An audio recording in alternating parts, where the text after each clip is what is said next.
сурагч Сарвал Буянгийн өөрийн туяа Өмнө Говь аймгийг хөгжүүлэх өсөлттэй Өмнө Говийн ирээдүйн хүүхдэд хөтөлбөрийн хүрээнд их зохиолч Нацаг Дөржин нэрэмжит өсвөрийн яруу найрагчдын хүрэл тулаг 2026 наадмыг энэ сарын 19-ний өдөр зохион байгууллаа.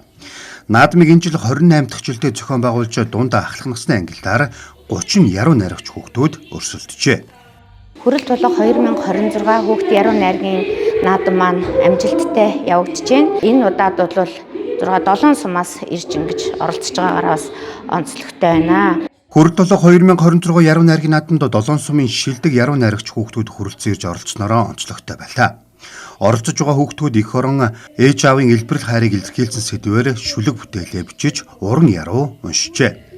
Наадмын дунд насны ангиллад тэргүүн байртай Далан задгаад сумын 4-р сургуулийн 9-ийн Б ангийн сурагч Сарвал Буянгийн өөрийн туяа, Дэд байртай Сэврэ сумын ерхий боловсролын 9А ангийн сурагч Гонгорын их цол, 3-р байрт Мантай сумын ерхий боловсролын сургуулийн 6-гийн А ангийн сурагч Түмэн Эрдэнэ Алтан баяр, тусгай байрт 3 дэс сумын ерхий боловсролын сургуулийн 8А ангийн сурагч Хатанбаатрын Тэлмүн заяанаар эзэлжээ.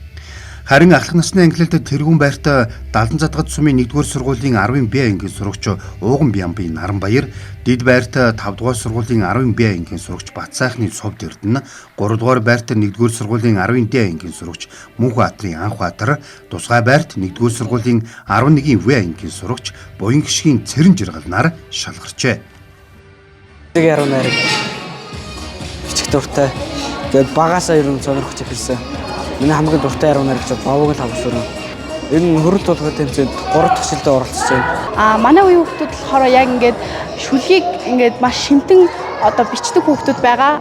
Зарим нь болохоор ер нь яг шүлэг гэж юу байдгийг мэдэхгүй байгаа. Ер нь бол яруу найраг гэдэг зүйл бол ер нь бол хамгийн нандин зүйлээ гэж би ер нь бол боддог. 2026 оны хүрэл тулаг шүлгийн уралдаанд анх удаага оролцож байгаа.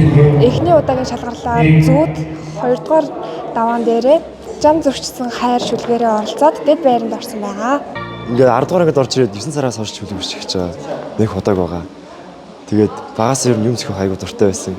Тэг гинт ягаад шүлэг бичдэг юм болоо гэж бодоод тэг шүлэг бичихсэн. Саяын оролцсон 2 шүлэг болохоор өөрийнхөө хайртай хүндээ зориулж бичсэн шүлэг байгаа. Тэг тэр хоёроо ингээд нүдэндээ төсөөлөөл тэгэл уурсан даа шүлгээ.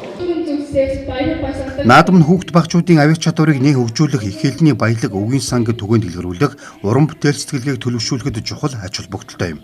Наадмын ерхий шүүгчээр Монголын зохиолчдын эвлэлийн гишүүн Солион тэргүүний ажилтан Гомбын Сэродын шагналт яруу найрагч Батхүрэл, Монгол хэл уран зохиолын Ахмад багш Амар Жиргал, хүүхэд гэрүүлэх хөгжил хамгаалтын газрын хүүхдийн мэргэжилтэн Нарангой нар ажиллажээ. Оролцогч хүүхдүүд өөрсдийн зохиосон шүлгээр өрсөлдөн утга уянгийн өнгө аяс сэтгэлгээний цар хүрээгээр бусдыгаа манлайлан оролцлоо. Шүүгчдийн зүгээс хүүхэд бүрийн хичээл зүтгэл уран бүтээлийн онцлогийг өндрөөр үнэлж цаашид улам ихийг бүтээх урам зоригтой байхыг уриаллаа.